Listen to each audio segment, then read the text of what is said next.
Hey guys, Ryan here with 9 Day Marine, another Lowrance Training Academy video. This video is part 2 of my sonar tutorial lesson. So let's go ahead and pick right up where we left off from part 1. So where we are here is we're looking at our sonar screen. I am on my Hook 7 reveal. Right here what we're going to see first is our noise rejection. So let's go ahead and move down into our surface clarity, as we covered noise rejection on the last video. So as we go down, we click on our surface clarity right here. We press enter. Now, as we go up, what that's going to do is it's really generally it affects around the top 5 feet of water. And so in a lot of situations, you may see a lot of just clutter. Up here at the top, a lot of like blues and other colors right there. Now, that may block out what you're seeing if there's any kind of fish up near the surface. Now, that's usually caused from if there's a lot of oxygen or even just kind of sediment or silt in the water, it usually floats towards the top and you get this lot of clutter. So you can go through and you can set it to medium or high to kind of filter that out. But just like the noise rejection, the higher you go, the more it's going to filter out objects on your entire screen. So you don't want to go too high if you don't have to. But as you can see, if I go to low, we can now see that I'm getting a bit more clutter up on the screen right here. And now I believe low is usually where this is going to default at for just when you first turn it on. So a lot of times I recommend going to medium if you're getting too much up here. Now, honestly, there's not too many fish up in the first, foot or two of the water, so I'm not too concerned about that there. But I do like setting mine medium just to kind of give me a little bit of a nicer screen right there. But, like I said, if you feel like you're not getting very much fish or, objects down towards the bottom, try decreasing it down a little bit to kind of lightens up that filter, and it'll kind of show a little bit more of your fish down there at the bottom. So I'm going to set mine back to medium. So let's go ahead and go back. All right, now our next option is our color line. Now this is kind of like just really a user-defined preference. This does not have any effect on the actual performance of the unit.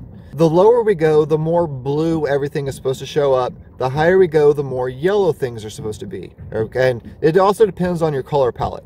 I'm running number 13, which I'll show you here in a minute, which actually has some greens in it. And so the higher I go, the more yellow and green the objects are going to be. The lower I go with it, kind of the more bluish objects will be. But with this particular palette, the lower I go, the more it actually even filters out of my screen right there. So I almost always recommend leaving it at the default level, which is 76. It just kind of really gives you the best mix of colors that you can get on the screen there. So let's go ahead and go back. So that's really about it for the advanced settings. So we're going to go ahead and go back. Now, the next option we have here is our restore mode defaults. You really only want to use that if you've gone through and made a bunch of changes or edits to the settings on here and you don't like the way it looks. You can go back to your mode default, select it, and it's just going to revert everything back to the way that they originally were when you first took it out of that box for the first time. So now let's go ahead, let's go back down to our more options right here. We select it. Now, our first choice is going to be our split. Now, I personally don't like running the split screens, but so if I go and I click on it, you have these 3 choices right here. We have zoom. So if I select it, what it does is it gives me a split screen to where I have my regular sonar screen right here, and then I have a zoomed in version of it on the left side. Now, it's kind of like the bottom lock in a way because it generally will zoom in on what's the bottom. But as I select bottom lock, I'll show you what the real difference is. But so some people may just really want to see what it is right there at the bottom or, anywhere on the screen. And so what we can actually do, if you press your plus and minus buttons, you can actually adjust that zoom level right here on the left. So as you can see, I'm zooming back out and I'm zooming back in as I press my plus button. So it just kind of lets you zoom in, a little bit more on anywhere you want there on that screen. Now let's go ahead. And go to bottom lock here. So I'm going to show you the difference. So if I go to bottom lock, what that does is actually, it does lock into the bottom and it kind of zooms in a little bit, but what it does is it flips the depth scale that we have right here. So instead of 0 being at the top, like we have here, we now have 0 at the bottom. And it's just kind of a quick way to be able to easily see how far up off the bottom something is. So I can quickly look right here and see, oh, that object's 2 feet, or that object is 4 feet. You know, it's just, you know, a little kind of quick way, like I said, a little easy reference to see how objects are from the bottom. But again, I don't really use that feature myself. So now the next one is going to be our flasher. So we select our flasher mode. Now this is just kind of our standard flasher, you know, that we've all seen. It's just your standard circular flasher. As it picks up objects, it's going to give you these little flashes, these little lines on here, and then the bottom shows up in the same color patterns as we get on our general sonar screen right there. Now again, like I said, I don't really care for the flasher, but I heard that it's really good for ice fishing. Now I live further south in the country. I'm in Oklahoma, so there's not much ice fishing here. But I did want to point out, you do get this little blue marker line, which is the indication of the bottom. So if you didn't know that, if you are using the flasher, you can just kind of quickly see that this little blue line is what's indicating as what the bottom is. So let's go ahead and go back out of all the split stuff here. So I'm going to switch mine back to no split. Give me a full, nice, pretty sonar screen. And exit out. Now the next option is our A scope. Now what this is it's actually called Amplitude Scope. Now what it does is it's kind of like the flasher, but it's a vertical flasher that it gives me on the right hand side.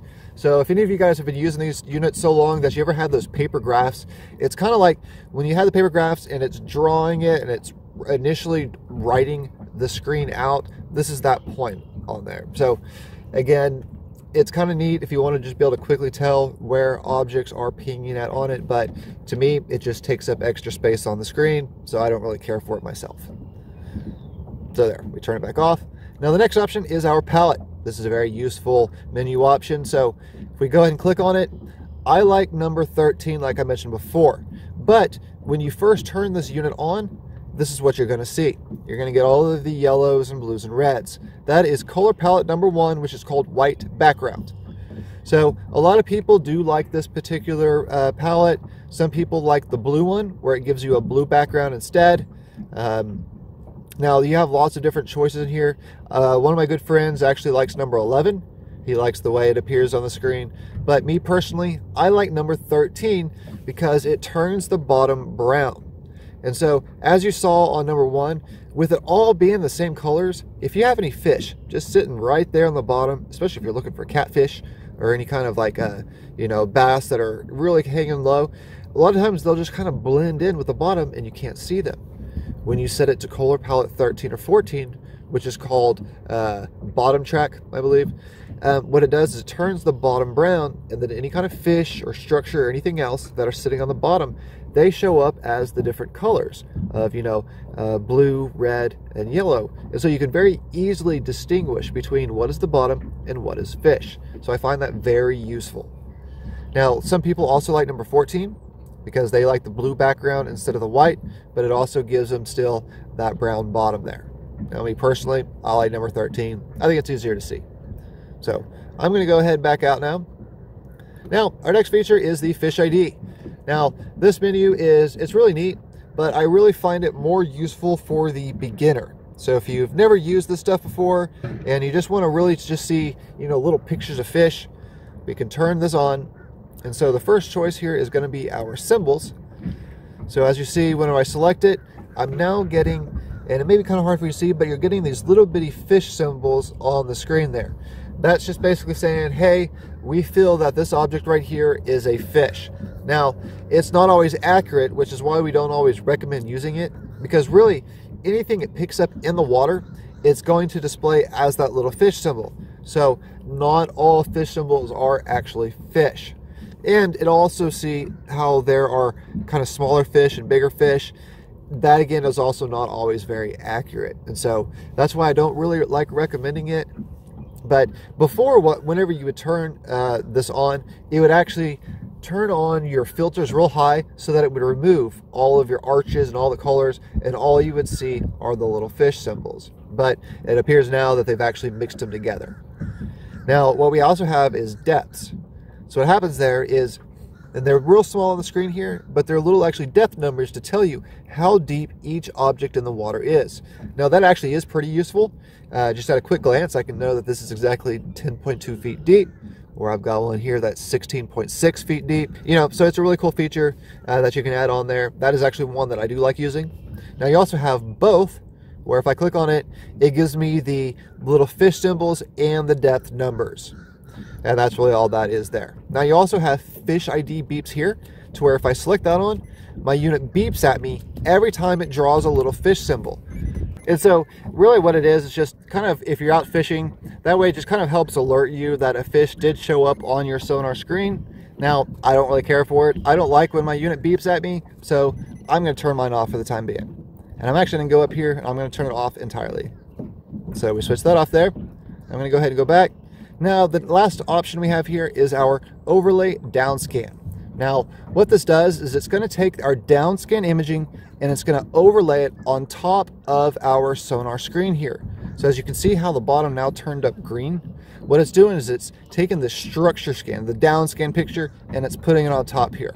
Now, I don't really care for this feature again. If you want to be able to see both the downscan and the sonar at the same time, I highly recommend using the fish reveal feature, which is kind of the reverse, where it takes our sonar picture and it overlays it on top of the downscan screen instead. It's a lot easier to use. It doesn't clutter up the screen as much, and I will cover that option when we do our structure scan tutorial. Now, whenever we selected it there, you can see how we got another option that popped up down below. So if we go down to it, we press enter here, we can now see that we have all these extra menu options that pop up. Now, these are downscan features. So the first one is our overlay percentage. So if we select that, what it's going to do is as we lower this, it's kind of like a transparency level. So as you notice, the kind of green on the bottom starts to go away. So we can still kind of see a little green right there along the top edge of the bottom there, but it's more brown down below. And so it's just, like I said, it's kind of like a transparency level for the downscan on that overlay there. Now we also have our palette, which actually, let's go ahead, let's turn this back up so you can see it a little bit clearer. Let me go back. Now the palette is just going to be the palette for the overlay downscan. It does not affect the fish or anything else for our regular sonar. The palette I showed you before is what affects it. So if I go through, let's say I set it's number 3, it now turns everything red. If I go to 6, which is the sepia, turns everything kind of like a yellowish white. 7 turns things green. 9 is more of a blue. Now I do like this color palette number 1. It's kind of more of a teal color. I really like the way it looks. It kind of reminds me more of the color of the water. So let's go ahead and go back. That's all that really affects there. Now we have our contrast, which again, this is contrast just for the downscan overlay. So the lower we go, the darker it's going to make that overlay there. And the higher we go, the more white and the more bright it's going to make it stand out. So you see how it really pops and stands up there.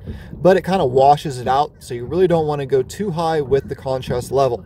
Because the structure scan, so downscan, side scan, doesn't have a sensitivity level, it puts in this contrast level instead to just that, the light and darkness of it. Let's go back. Now we have our frequency. Now this one right here, we can just switch between 455 and 800. Now the 800 is a more high resolution downscan frequency, and I'll go more into this when I do that downscan video. But what you really need to know is that the 800 is going to give you just kind of a more crisp, and as you can see when I switch to 800, it's just kind of a little more defined. It's not quite as blurry down here at the bottom. When I switch it back to 455, it will come in a little bit, it's kind of a little bit brighter, but it is a little more fuzzy as well. Now, the biggest thing with that is that if you're in really nice clear water, the 800 usually works a lot better. If the water's real murky or dirty or real deep, the 455 will work better. So now the next one is our structure noise rejection. This one we just can turn on or off. You don't have like a low, medium, or high like we did before, but it applies the same way. It just helps filter out noise that it's picking up on the structure scan side. And then we also have the same thing for our surface clarity. Now this one we can go through and switch between low, medium, or high. Now again, it is a filter, but this filter only applies towards the structure scan. It will not filter objects as far as the sonar is concerned. So if we go high, it does filter out a little bit more here in the top 5 feet of water. So if you're getting just a lot of, clutter up here, especially like the blue or green clutter at the top, you can go and increase this and it'll help remove that off of our screen. But I'm going to switch mine to off. And so, all right. So as we go back here, that's really about it. as far as all of these sonar options are concerned. You know, I was kind of disappointed. Usually there's a fishing mode that you can turn on other than like this mode here. So like with the other units, you have the options as far as if you want to do, so like if you want to go through and you want to switch to different modes, like if you have like deep water, fresh water, shallow water, and I'm sure you guys have probably seen those options before. And it's really neat how you can go in, like say I could set one to shallow water, and as I go through and I adjust all my settings to it, you'll see this little pencil right here show up on it. And then if I go through and I switch it to another mode, like say I'm one of those guys who live on the coast and I'm fishing freshwater one day and the next day I go out on the ocean, I can go in and I can switch this mode to like deep water, and then it'll adjust all of my settings to the deep water settings that are preset up on it, and you can go through and you can adjust it and change it. And then when I go back to the freshwater, I can simply click it back over to that freshwater or shallow water mode that I had it on, and it'll save and revert it all back to the original settings that I had it to the last time I was out. So that way you don't have to keep going back through and resetting up all of your settings on it all over again. It's a really nice feature. I'm really hoping that they'll add it back in on a new update for this unit. I've kind of looked all through it and I don't see it as an option on here. So as that comes out, I will keep you guys updated. But so that's really about it as far as my sonar menu options are concerned for the Hook 7 reveal. So thank you guys so much for watching. I've got lots more videos on its way. I appreciate you guys checking out my website here at LowranceTrainingAcademy.com. And as always, you stay safe out there.